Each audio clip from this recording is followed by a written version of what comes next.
En el anterior video platicábamos de estrategias muy tradicionales para hacer clonación de DNA, estrategias de corte y confección molecular, pero no es la única forma. Actualmente yo puedo darle la vuelta, puedo esquivar hacer eso, por ejemplo, para clonar productos de PCR, ya que diversas compañías te ofrecen productos como este, es el vector o el plásmido PCR Blunt 2, que es un plásmido abierto que en los extremos tiene pegada covalentemente una enzima topoisomerasa. Entonces, si yo tengo un producto de PCR, entiéndase, un pedazo de DNA de doble cadena lineal, pues yo lo puedo insertar aquí sin necesidad de usar ligasa. La topoisomerasa aquí pegada se encarga de hacer esta reacción. Esta enzima es una que tiene que ver con reparación de DNA y bueno, tiene la capacidad de generar enlaces fosfodiéster.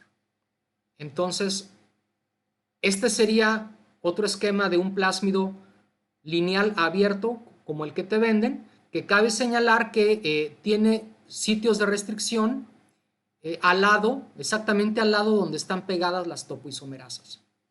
Y el sitio más cercano a donde está la topoisomerasa es un eco R1 a ambos lados, que pues hasta donde yo tengo entendido es la enzima más barata que hay en el mercado.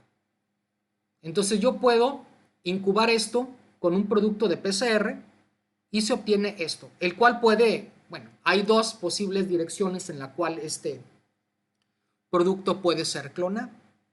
Entonces hasta ahí yo no necesito enzimas de restricción, pero las necesito para confirmar que efectivamente esto haya salido correctamente, más allá de que esto lo hayamos metido en una bacteria y la bacteria pueda crecer en canamicina y no presentar la coloración azul que hemos comentado en el anterior video.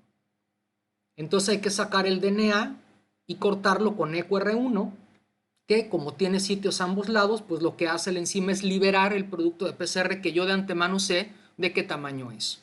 Y entonces al hacer una electroforesis veríamos algo así. Este sería el plásmido sin ningún inserto de por medio, y si tiene el inserto se vería mi plásmido más el producto de PCR esperado.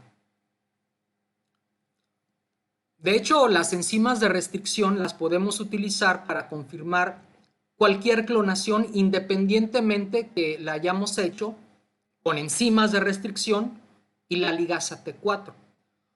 Por ejemplo, la tecnología Gateway, que tiene muchísimas ventajas. Aquí lo que necesito es tener la secuencia de interés, que le llamamos entry clone o clona de entrada, y un vector destino, un plásmido en donde yo quiero que esto se inserte. Ahora, hay una gran gama de vectores destino. Hay vectores para expresar en bacterias, en levaduras, en plantas, en animales, con etiquetas en el C terminal o en el L terminal, para hacer fusiones con diferentes proteínas fluorescentes, etc.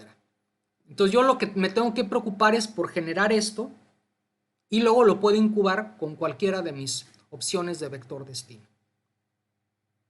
En este caso, la transferencia de mi gen de interés al vector destino se hace aprovechando el sistema que tiene el fago lambda para insertar su genoma en el cromosoma de la bacteria. Aquí en el canal hemos hablado de eso. De hecho, te dejaré la liga en la descripción por si no lo has checado. Es un video interesante. Bueno, al menos a mí se me hace interesante todo el ciclo del fago lambda.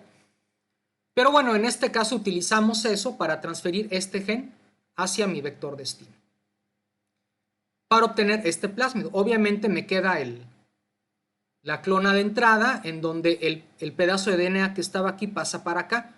La cosa es que esto, pues este CCDB es dañino para la bacteria, entonces si una bacteria adquiere esto se va a morir. Y es lo que quiero, que se mueran las que no se hayan transformado o las que tengan esto y que sobrevivan estas. Y más allá de que crezcan en un antibiótico de selección, porque al ser plásmidos tienen que llevar antibióticos de selección. Yo, para confirmar que efectivamente obtuve este proceso, lo que hago es utilizar enzimas de restricción. Supongamos que aquí mi gen de interés tiene un sitio de restricción X, que yo marco con esta línea. Pues si me salió correctamente, pues lo tengo que detectar aquí. Entonces voy a intentar la restricción con este sitio o combinarlo con algún otro que haya en mi plásmido. Entonces observa cómo, aunque no utilicemos enzimas de restricción para obtener el plásmido final, las utilizamos para verificar que nuestra clonación fue exitosa.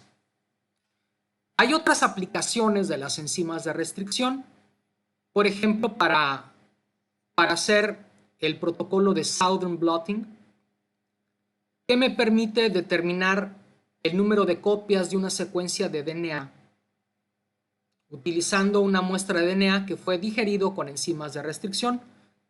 Este proceso lo utilizamos para seleccionar plantas que han sido transformadas genéticamente. Aquí en el canal hemos hablado del método Agrobacterium, y bueno, este método, todos los que hemos generado plantas transgénicas no nos salvamos de utilizarlo para confirmar que efectivamente nuestra planta de interés tiene el transgen insertado en su genoma.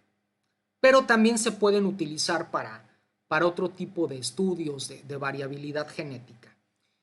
Aunque últimamente hay otras alternativas que son mucho más precisas que esto, pero de todas maneras te voy a explicar de qué se trata. Partimos de nuestro DNA, el cual vamos a cortar con alguna enzima en particular. Entonces se me va a hacer cachitos. Ahora, esto generalmente lo hacemos en algún eucarionte cuyo tamaño de genoma pues es enorme, ¿no?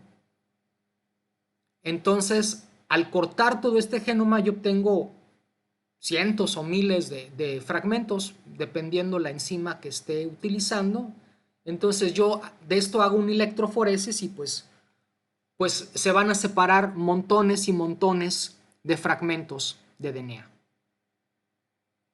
De hecho, no los vemos como un barrido, tantos fragmentos que se obtienen.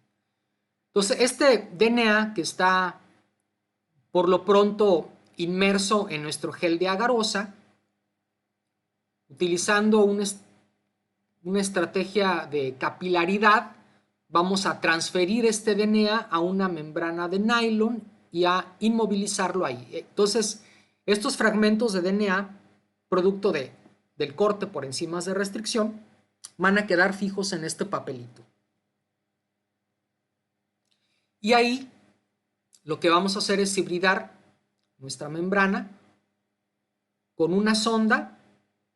¿Qué es una sonda? Es un fragmento de DNA de la secuencia que yo quiero detectar aquí, que normalmente tiene átomos de fósforo 32, un isótopo inestable y que por lo tanto al ser inestable está liberando radiación, y eso yo lo puedo detectar mediante el revelado, ¿no? Entonces, supongamos que aquí tenemos 4 muestras, por ejemplo, de potenciales transgénicas, y entonces yo lo que hago es sintetizar una sonda que equivale a la secuencia del transgen que yo quiero detectar. Entonces, después de seguir este protocolo, la primera muestra no me sale nada, ni la segunda ni la tercera. En la cuarta, veo una señal que implicaría que esta muestra sí tiene mi transgen. Y bueno, generalmente la sonda no es todo el transgen, es solamente o está diseñada con base en un pedacito de mi transgen, pero no es necesariamente el pedazo, sino son pedazos mucho más chiquitos que se van pegando en ambas cadenas que yo quiero detectar. Entonces esto es el Southern Blotting, que también lo podemos utilizar para hacer estudios de variabilidad genética entre poblaciones, entiéndase individuos de una misma especie que no necesariamente tienen sus genomas idénticos. Entonces yo puedo detectar ni siquiera un gen, un pedazo, un locus, un X fragmento de DNA a partir de DNA cortado con enzimas de restricción de individuos de una población, y podemos ver que la señal sale a varios niveles, o que incluso se pueden detectar más de una copia, dando así evidencias de la variabilidad genética.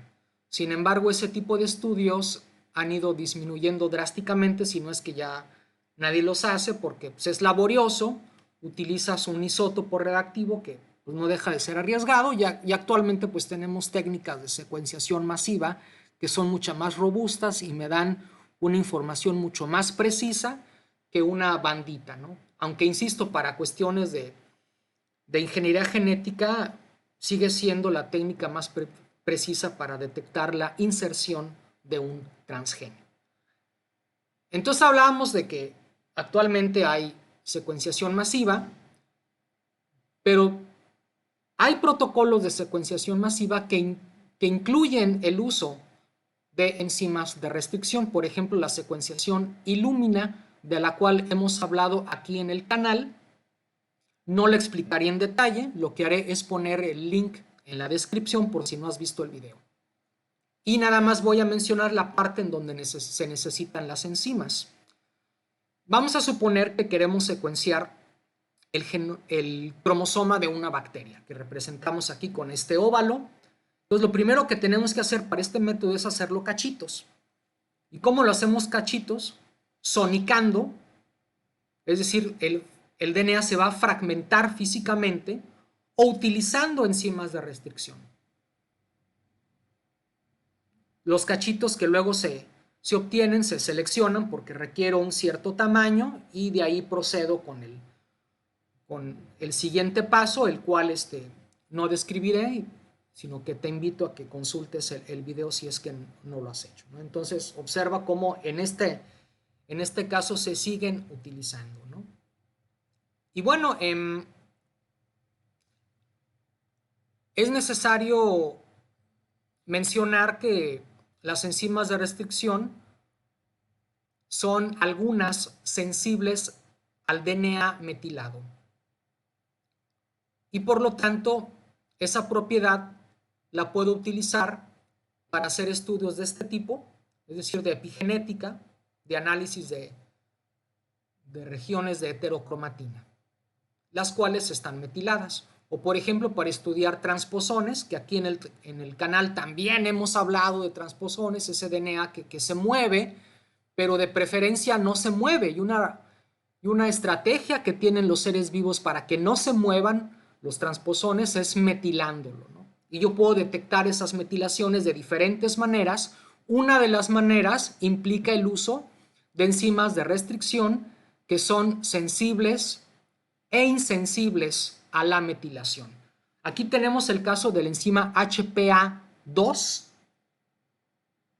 la cual corta entre las dos Cs. Esta es su secuencia de reconocimiento. Entonces, si en una secuencia X hay dos sitios HPA2, yo obtengo 1, 2, 3 fragmentos. Y así están en los extremos, ¿ok? Ahora, ¿qué pasa si el DNA está metilado en la segunda C? Pues la enzima no va a cortar. Entonces, en este caso obtendría 2 fragmentos nada más. Entonces, sería una evidencia de que este sitio de aquí, o esta C en particular, está metilada. Y para confirmarlo, puedo también a esta misma muestra tratarla con la enzima MSP1, la cual corta independientemente de que esta C esté metilada. Entonces, si utilizo esta enzima, aquí sí obtendría los mismos 3 fragmentos que utilizo con HPA2. Pues este principio lo utilizo acoplado a muchos otros pasos para confirmar la metilación de DNA. Pues fíjate, aquí tenemos enzimas sensibles a la metilación e insensibles. Pero también hay por ahí enzimas específicas para cortar DNA metilado. Y esas me auxilian en la generación de mutaciones puntuales o de lesiones. Supongamos que aquí tenemos un plásmido, digamos el vector como tal es lo color azul, y ahí tenemos clonado un gen que represento aquí con este color rojo. Entonces este gen es un marco de lectura y yo quiero incorporar una mutación puntual en este gen. Es decir, a cierta altura de este gen aquí tengo una T y por lo tanto una A acá y yo lo quiero cambiar por C y G. ¿Por qué? Porque así va a cambiar el aminoácido y por lo tanto las propiedades de la proteína y yo quiero estudiar justamente qué pasa cuando esa proteína cambia un aminoácido en particular. Entonces, ¿qué puedo hacer? Voy a hacer un PCR utilizando ligos que van en sentidos divergentes y que van a tener la mutación que yo quiero incorporar. Entonces, aunque la base sea diferente a la que tengo en mi molde, no importa porque el oligo o el cebador o el primer es mucho más grande y pues un cambio pues no afecta tanto. Y hay que recordar que el plásmido está, bueno, cuando Escherichia coli lo replica, lo metila. La metilación es parte del control en la replicación del DNA y pues por lo tanto está naturalmente metilado. ¿Ok? Y estas metilaciones las represento con estos círculos negros. Entonces yo pongo mis primers o mis cebadores con la mutación puntual, le pongo la enzima que me amplifica ambas cadenas de DNA y de alguna manera esto se remienda y así queda, ¿no? Entonces queda mi plásmido, mi gen, que ya tiene la mutación puntual incorporada gracias a los primers que utilicé. Obviamente, como esto se replica varias veces, de este tengo, en teoría, mucho más que mi molde, pero mi molde ahí está. Entonces, si esto lo meto, lo incubo con una bacteria, la bacteria puede adquirir este o también este, pero este no lo quiero. Entonces, ¿qué hago? Antes de introducirlo en una bacteria, lo incubo con la enzima DPN1, la cual solamente corta DNA metilado. Esta es la secuencia y la A está metilada. Aquí no especifico, pero corta entre la A y la T. Entonces, como este plasma no tiene ninguna metilación porque es producto de una reacción in vitro en donde nada más tengo la polimerasa que me amplifica ambas cadenas, pues este va a permanecer intacto. Pero este que está naturalmente metilado va a perder algunos enlaces fosfodiéster y por lo tanto esto pues no sería estable en una bacteria y por eso aquí le pongo la tacha, ¿no? De que no, esto no se va a incorporar en una bacteria, no lo va a replicar y así va a ser mucho más fácil o mucho más confiable que yo detecte o que yo recupere este plásmido con mi mutación puntual. Obviamente habrá que secuenciarlo para confirmar que esto haya salido bien y pues sería todo. Entonces yo creo que con estos ejemplos quedó cubiertas las aplicaciones que tienen las enzimas de restricción hoy día. Si hay alguna aplicación que omití, que no mencioné, por favor házmela saber en los comentarios y yo con gusto la puedo preparar en un siguiente video. Por lo tanto, agradezco tu atención y espero que tengas un buen día.